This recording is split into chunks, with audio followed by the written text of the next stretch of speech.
आज हम आपको पढ़ाएंगे जीवों में जनन। जीवों में जनन। सबसे पहले आपको ये पता होना चाहिए कि जनन कहते किसको है। देखो बेटा, जनन को अंग्रेजी में कहा जाता है रिप्रोडक्शन। रिप्रोडक्शन। ये रिप्रोडक्शन जो है वो दो शब्दों से मिलकर के बना हुआ है। एक है री और एक है प्रोडक्शन। री का अर्थ होता है पुनः या बार बार, बार बार। और प्रोडक्शन का अर्थ होता है बनाना। तो यहाँ रिप्रोडक्शन का मतलब होता है कि जीवों के अंदर जो है अपने समान संतति पैदा करना। तो यहाँ पर रिप्रोडक्शन का अर्थ है प्रत्येक जीव जो है वो अपने समान जो है संतान पैदा करता है। तो संतान पैदा करने की जो क्रिया है उस क्रिया को रिप्रोडक्शन कहा जाता है। जीवों के अंदर जो रिप्रोडक्शन होता है बेटा वो दो प्रकार से होता है। एक होता है अलैंगिक जनन और दूसरा होता है लैंगिक जनन। लैंगिक जनन और अलैंगिक जनन। अब सवाल यह आता है कि जीवों के अंदर जनन होता क्यों है। आपको पता है कि इस धरती पे जो भी प्राणी आया है एक ना एक दिन उसको मरना है, एक ना एक दिन उसको मृत्यु में आना है।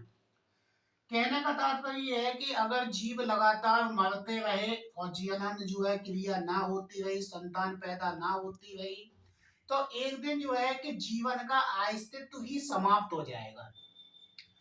तो जीवों में जनन होता क्यों है, इसका मुख्य कारण केवल एक ही है कि अपने जो है जीवन की निरंतरता को बनाए रखना तथा अपने वंश की वृद्धि को आगे बढ़ाना।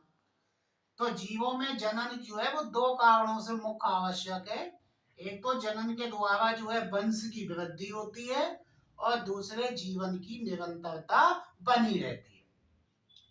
प्रत्येक जीव जो है अपनी प्राकृतिक मृत्यु तक का जो समय है, जन्म से लेकर के प्राकृतिक मृत्यु तक का समय, उसको कहा जाता है जीवन काल। ये जीवन काल जो है वो सभी जीवधारियों में अलग अलग होता है। जैसे कुत्ता है, कुत्ते के अंदर जीवन काल जो है वो 20 से 30 वर्ष होता है। गाय का जीवन काल भी 20 से 25 वर्ष होता है। तोता है, तोते की आयु लगभग 140 वर्ष हुआ करती है। इसी तरह से हर जीव का अपना जो है एक निश्चित जीवन काल होता है। तो जीवन काल का अर्थ क्या है कि जन्म से लेकर के और प्राकृतिक मृत्यु तक का जो समय है वो उसका जीवन काल कहलाता है। तो प्रत्येक जीव जो इस धरती पे आया है एक ना एक दिन उसको मरना है। तो अगर जीवों में जनन नहीं होगा तो जो है जीवों का जो अस्तित्व है वो अस्तित्व समाप्त हो जाएगा। इसलिए जो है जीवों में जनन जो है अपने जीवन के अस्तित्व को बनाए रखने के लिए और वंश की वृद्धि के लिए आवश्यक होता है। अब आपको बताया गया कि जो जनन है वो दो प्रकार का है, एक अलैंगिक और एक लैंगिक। नाम से पता चल रहा है ए माने नहीं, लैंगिक माने लिंग। इस प्रकार के जनन में जो है किसी दूसरे लिंग की आवश्यकता नहीं होती, केवल एक ही जनक संतान पैदा करता है। और लैंगिक जनन, लैंगिक का मतलब होता है लिंग से। इसमें जो है दो विपरीत लिंग आपस में मिलकर के संतान की उत्पत्ति करते हैं। तो एक है अलैंगिक और एक है लैंगिक। अलैंगिक में केवल एक जनक भाग लेता है, लैंगिक में दो जनक भाग लेते हैं। दोनों जनक विपरीत सेक्स के होते हैं, एक नर होता है, एक मादा होता है।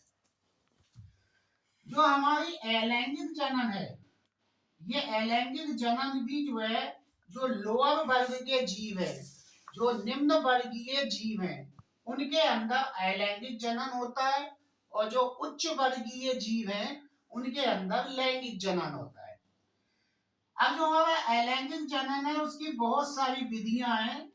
इन विधियों में सबसे पहला आता है आपका विखंडन,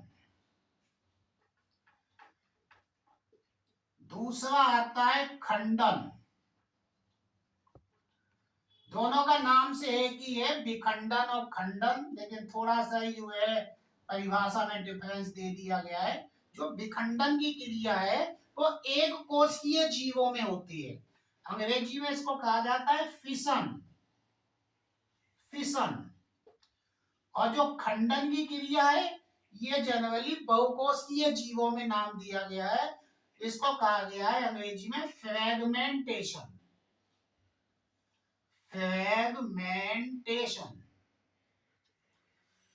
तो विखंडन और दूसरा है खंडन।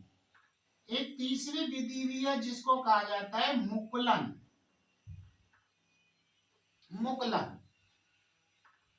एक चौथी विधि है जिसको कहा जाता है पुनर्द्भवन, पुनर्द्भवन। पांचवा है आपका बीजाणु जनन, बीजाणु जनन। अगला है कोनिडिया के द्वारा जनन, कोनिडिया के द्वारा जनन। इस तरह से जो है बहुत सारे मेथड्स हैं जो आपके किताब में दिए हुए हैं। मुख्य रूप से विखंडन, खंडन, मुकुलन, पुनर्द्भवन, बीजाणु जनन और कोनिडिया।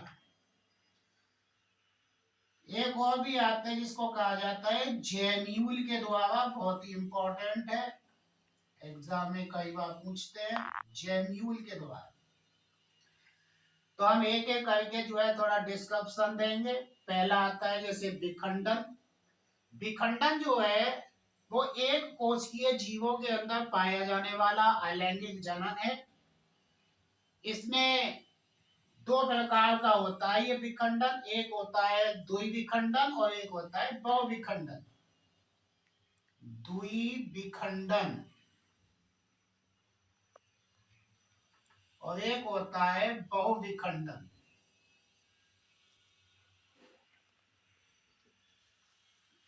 नाम से पता चल रहा है द्वि, द्वि माने दो।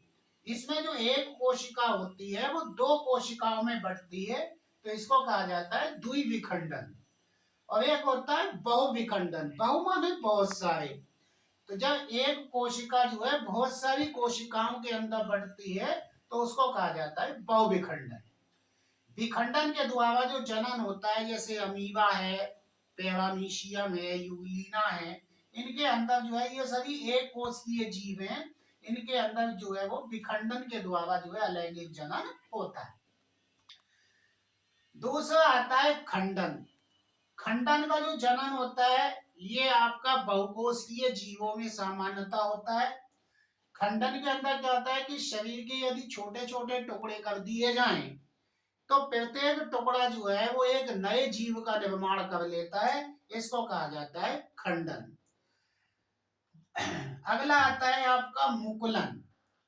मुकुलन के अंदर क्या होता है कि जो बहुकोशिकीय जीव है, सामान्यतः बहुकोशिकीय जीवों में होता है, लेकिन एक कोशिकीय जीव जैसे ईस्ट है, ईस्ट के अंदर भी मुकुलन की क्रिया होती है।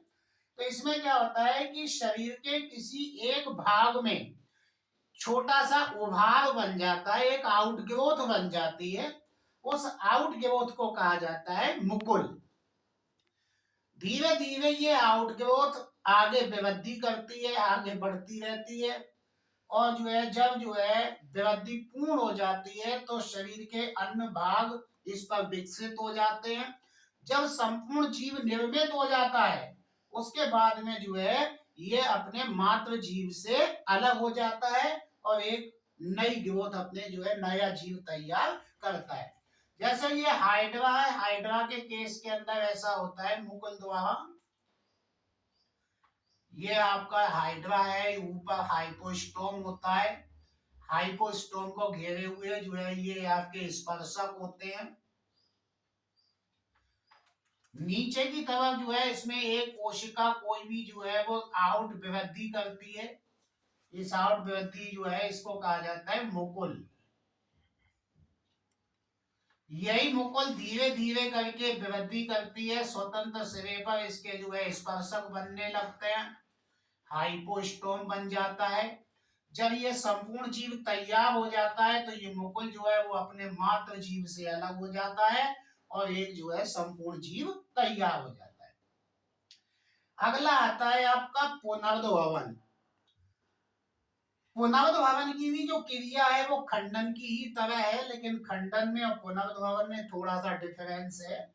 खंडन के अंदर क्या होता है कि जो है जितने भी जीवों के टुकड़े किए जाते हैं, प्रत्येक टुकड़ा जो है वो एक नए जीव का निर्माण करता है, लेकिन पुनर्भवन में इस तरह की बात नहीं होती। पुनर्भवन के अंदर क्या है कि सारे खंडों के अंदर रीजेनरेशन की या पुनर्भवन की क्षमता नहीं होती। कुछ ही खंड ऐसे होते हैं जिनके द्वारा नया जीव तैयार हो जाता है। तो यहाँ पे खंडन और पुनर्भवन ये दोनों ही बहुकोषीय जीवों के अंदर होते हैं।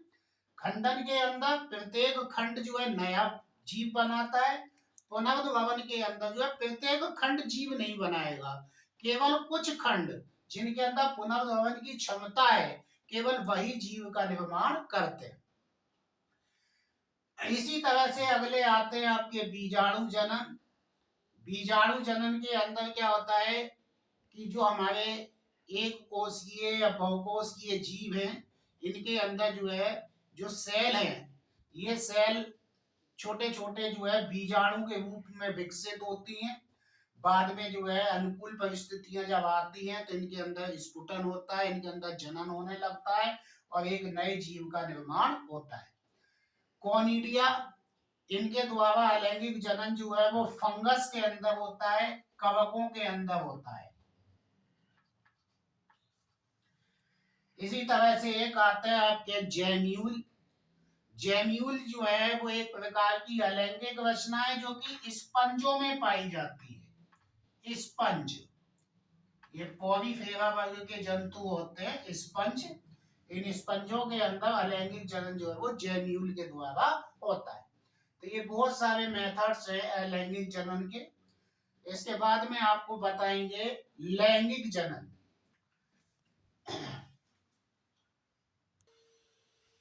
आगे हम बताएंगे आपको लैंगिक जनन। लैंगिक जनन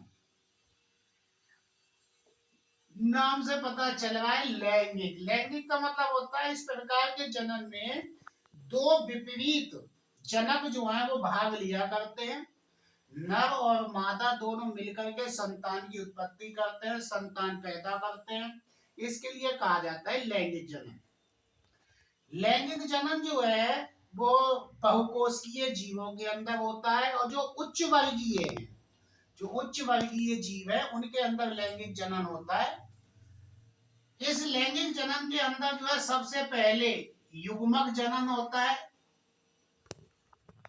युग्मक जनन, सबसे पहले जो है युग्मकों का निर्माण होता है। नर के अंदर नर युग्मक बनते हैं और मादा के अंदर मादा युग्मक बनते हैं। युग्मक जनन के बाद में आता है आपका मैथुन। नर और मादा का मिलना, इसमें नर और मादा जो है दोनों आपस में मिलते हैं। तीसरा आता है निषेचन।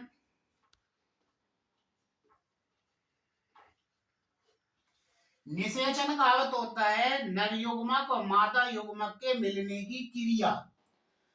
आपने जो है जनरली किताबों में पढ़ा होगा कि निषेचन का मतलब है कि नर युग्मक और मादा युग्मक का मिलना, लेकिन नर युग्मक और मादा युग्मक का मिलना निषेचन नहीं कहलाता है, वो संयुग्मन कहलाता है।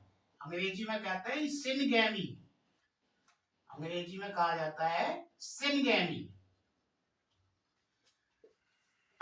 तो निषेचन में और सिनगैमी में थोड़ा सा अंतर होता है। सिनगैमी का मतलब होता है नर युग्मक और मादा युग्मक का मिलना, लेकिन नर युग्मक और मादा युग्मक आपस में ऐसे ही नहीं मिलते। दोनों के मिलने से पहले कुछ घटनाएं घटित होती हैं, कुछ क्रियाएं प्रारंभ होती हैं। जैसे शुक्राणु के द्वारा एंटी फर्टिलाइजिंग और अंडाणु के द्वारा फर्टिलाइजिंग इनका स्रावण होता है।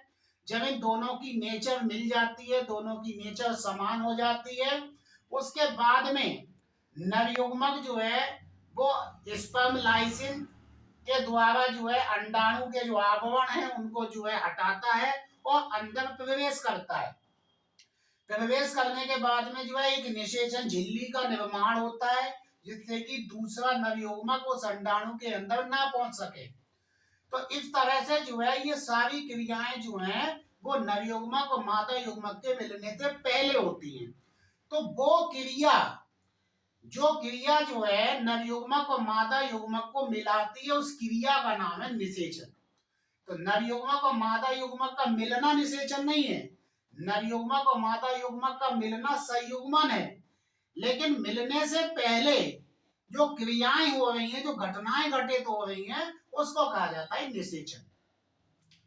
निषेचन के बाद में जो है अगला आता है युग्मनज का निर्माण। युग्मनज का निर्माण नवयुग्मक और मादा युग्मक दोनों मिलकर के जो है एक द्विगुणित रचना का निर्माण करते हैं, एक द्विगुणित कोशिका बनाते हैं। इस कोशिका का नाम है युग्मनज। और उसके बाद में आता है आपका भ्रूणीय विकास या भ्रूण का निर्माण। भ्रूणीय विकास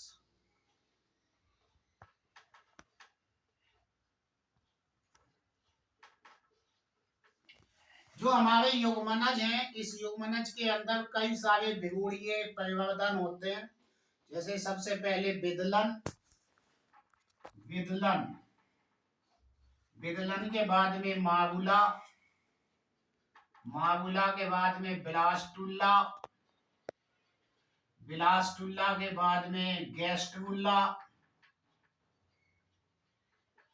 इस गैस्ट्रुला भाग के बाद में जब भ्रूण गैस्ट्रुला अवस्था में आता है तो 3 जनन स्तरों का निर्माण होता है।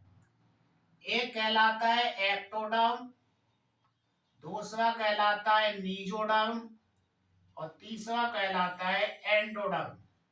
इन्हीं तीनों लेयर से संपूर्ण जीव का निर्माण हो जाता है। तो यह कहलाता है आपका लैंगिक जनन। तो लैंगिक जनन के अंदर क्या है कि जो है दो नर और मादा आपस में मिलकर के जो है जीव का निर्माण करते हैं। लैंगिक जनन में सबसे पहले युग्मक जनन है, युग्मकों का निर्माण होता है। नर युग्मक जो है शुक्राणु और मादा युग्मक अंडाणु, इनका निर्माण होता है। नर युग्मक और मादा युग्मक का निर्माण को कहा जाता है युग्मक जनन। यह अर्धसूत्री विभाजन के द्वारा होता है। ये जो युग्मक बनते हैं ये अर्धसूत्री विभाजन के द्वारा बनते हैं। उसके बाद में नर और मादा दोनों आपस में मिलते हैं, इसको मैथुन क्रिया कहते हैं। मैथुन क्रिया के बाद में जो शुक्राणु है और अंडाणु आपस में मिलते हैं, इस क्रिया को निषेचन कहते हैं। मिलने के बाद में जो है एक द्विगुणित कोशिका का निर्माण होता है, इसको युग्मनज कहते हैं। फिर युग्मनज के अंदर विदलन, मावुला, ब्लास्टुला, गैस्ट्रुला विभिन्न प्रकार की भ्रूणीय अवस्थाएं आती हैं। जब गैस्ट्रुला अवस्था में भ्रूण आता है तो एक्टोडर्म, मीजोडर्म और एंडोडर्म 3 स्तरों का निर्माण होता है और इससे जो है संपूर्ण जीव का निर्माण हो जाता है। तो ये कहलाता है आपका जीवों में जनन।